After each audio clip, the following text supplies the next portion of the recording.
कहते हैं हर जगह की एक कहानी होती है, लेकिन कुछ कहानियां कभी नहीं बताई जाती।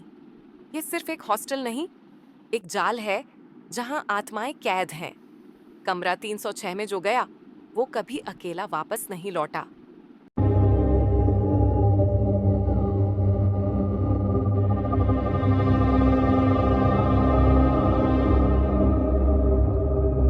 रवि के लिए यह दिन किसी सपने से कम नहीं था।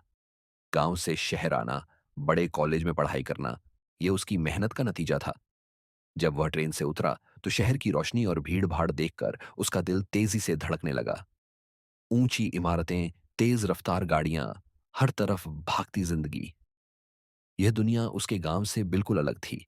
वह कॉलेज पहुंचा और नए दोस्तों से मिलकर दिन भर हंसी मजाक में निकल गया।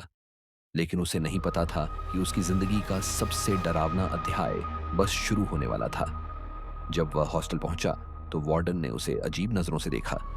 चाबी पकड़ाते हुए वार्डन ने धीमे से कहा, कमरा 300, हिम्मत हो तो रह लेना। रवि हंस दिया, अरे सर, मैं गांव से हूं, हमें भूत वूत से डर नहीं लगता। लेकिन वार्डन का चेहरा उतरा हुआ था, जैसे वह कुछ कहना चाह रहा हो लेकिन कह नहीं पा रहा था। रवि ने लापरवाही से कंधे उचका दिए और अपना सामान लेकर कमरे की ओर बढ़ गया। कमरा बड़ा था, लेकिन अंदर घुसते ही अजीब सी ठंडक महसूस हुई। फर्श पर हल्की धूल जमी थी, खिड़की टूटी हुई थी और लकड़ी की अलमारी के दरवाजे अजीब तरीके से हिल रहे थे, जैसे किसी ने अभी अभी उन्हें छुआ हो। सबसे ज्यादा डरावनी चीज थी दीवारों पर बने गहरे लंबे खरोंचों के निशान, जैसे किसी ने अपने नाखूनों से उसे गिरा हो। लेकिन रवि ने इन बातों को नजरअंदाज कर दिया।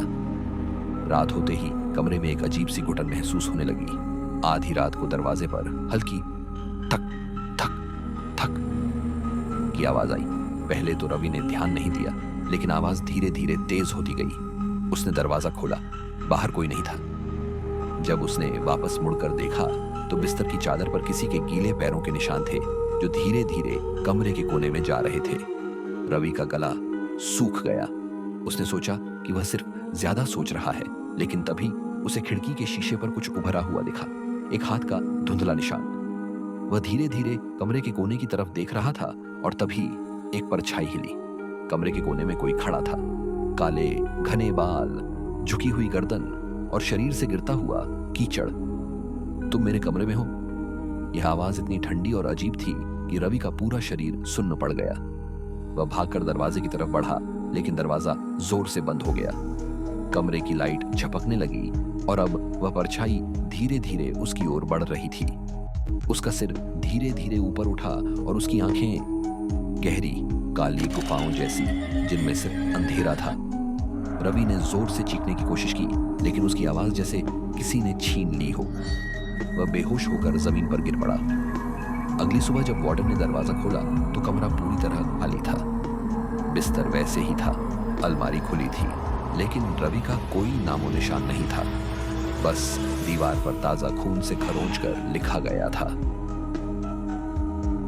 अब यह कमरा मेरा है।